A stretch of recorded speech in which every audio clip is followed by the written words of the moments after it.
السلام علیکم dear viewers, میں آپ کو صوبہ پنجاب کے ایک ضلع لودھراں کے بارے میں بتانے جا رہا ہوں کہ یہ لودھراں شہر کیسے آباد ہوا، اس شہر کو لودھراں کا نام کس شخص نے دیا، اس شہر کا پرانا نام کیا تھا اور اس سرزمین کو کب تحصیل اور پھر ضلع کا درجہ دیا گیا وغیرہ۔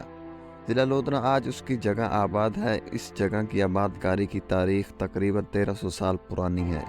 اس وقت سندھ کی سرزمین پر راجہ طاہر کی حکومت تھی۔ یہ سارا علاقہ اس کی حکومت کے زیر سایہ تھا۔ تاریخ میں اس سرزمین کا قدیم نام تلواڑہ ملتا ہے، جس کو یہ نام یہاں پر موجود قلعہ تلواڑہ ہونے کی وجہ سے دیا گیا۔ قلعہ تلواڑہ کا مطلب اونچی جگہ پر رہنا ہے۔ تلواڑہ کو اکثر مؤرخین نے باطنا اور چچ پورا بھی لکھا ہے، ویسے تلواڑہ کے اصطلاحی معنی اونچی جگہ پر رہنے کے ہیں۔ دوستو، آج اس قلعے کے صرف کھنڈرات ہی باقی رہ گئے ہیں۔ جب محمد بن قاسم نے سندھ کی سرزمین پر اسلام کا پرچم لہرایا تو اچ شریف سے تلواڑہ آیا اور احمد بن خزیمہ کو یہاں کا حاکم مقرر کیا۔ وقت یوں ہی گزرتا گیا اور پھر سلطان محمود غزنوی نے سن 1004 عیسوی میں بھاتا تلواڑہ پر حملہ کیا یعنی تلواڑہ پر حملہ کیا اور اس علاقے کو اپنی غزنوی سلطنت کا حصہ بنایا۔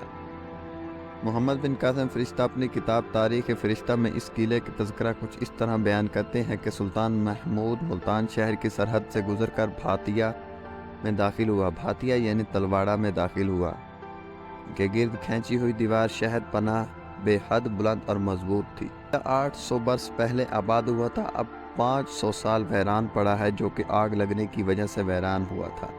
دوستو، یہ قلعہ لودھراں شہر سے مشرق کی جانب تقریباً 4 کلومیٹر کے فاصلے پر واقع ہے، جو کہ اب پرانا لودھراں کے نام سے مشہور ہے۔ اس شہر کا باقاعدہ بنیاد ایک ہندو راجہ لودھ نے رکھی تھی۔ لودھ نے یعنی لودھا، جو راجہ رام دیو منہاس کا بیٹا اور سورج ہنسی راجپوت کے خاندان سے تعلق رکھتا تھا۔ اس کی اولاد سن 1747 عیسوی میں ریاست بہاولپور سے ہجرت کر کے دریائے ستلج اور بیاس کے درمیان والے علاقے میں آ کر آباد ہو گئی تھی، اس لیے اس سارے علاقے کو لودھراں کہا جانے لگا۔ راجپوت قبیلہ لودھراں سے چونکہ اس علاقے کو آباد کیا، اس لیے یہ شہر لودھراں کہلوایا۔ سن 1849 عیسوی میں جب برطانیہ کی ایسٹ انڈیا کمپنی نے پورے پنجاب پر قبضہ کر لیا تو اس نے 34 سال بعد یعنی 5 مئی 83 میں انتظامی طور پر لودھراں پر قبضہ کیا۔ ضلع ملتان کی ایک تحصیل کا درجہ دے دیا گیا۔ ملک غلام حسین لودھراں نے، جو کہ اس علاقے کا اس وقت کا ضلع دار تھا، باقاعدہ طور پر اس قبضہ نما شہر کو لودھراں کا نام دیا۔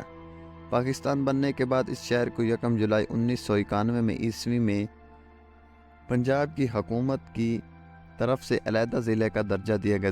ضلع کے شمال میں ضلع خانیوال، شمال مشرق میں ضلع وہاڑی، مشرق اور جنوب میں ضلع بہاولپور اور مغرب میں ضلع ملتان واقع ہے۔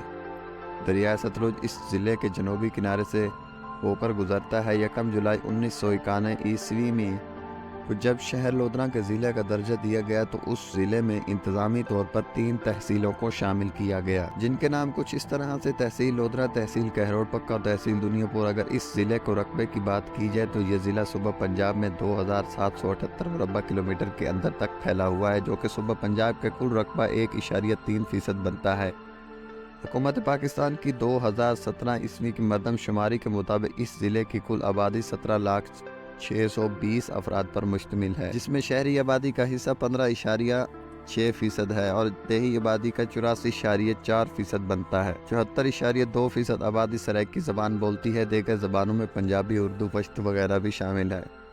اس ضلع کی دفتری زبانوں میں اردو اور انگریزی سر فہرست ہے۔ شہر لودھراں ملک کی دارالحکومت اسلام آباد سے 596 کلومیٹر، صوبائی دارالحکومت لاہور شہر سے 300 کلومیٹر، کہروڑ پکا سے 32 کلومیٹر اور تحصیل ہیڈ کوارٹر دنیا پور شہر سے 35 کلومیٹر کے فاصلے پر واقع ہے۔ دوستو، یہ تھی شہر لودھراں کے بارے میں مختصر لیکن جامع معلومات۔ اگر آپ کو یہ میری کاوش پسند آئے تو اسے لائک کر دیں اور اپنے دوستوں کے ساتھ شیئر کرنا مت بھولیے گا۔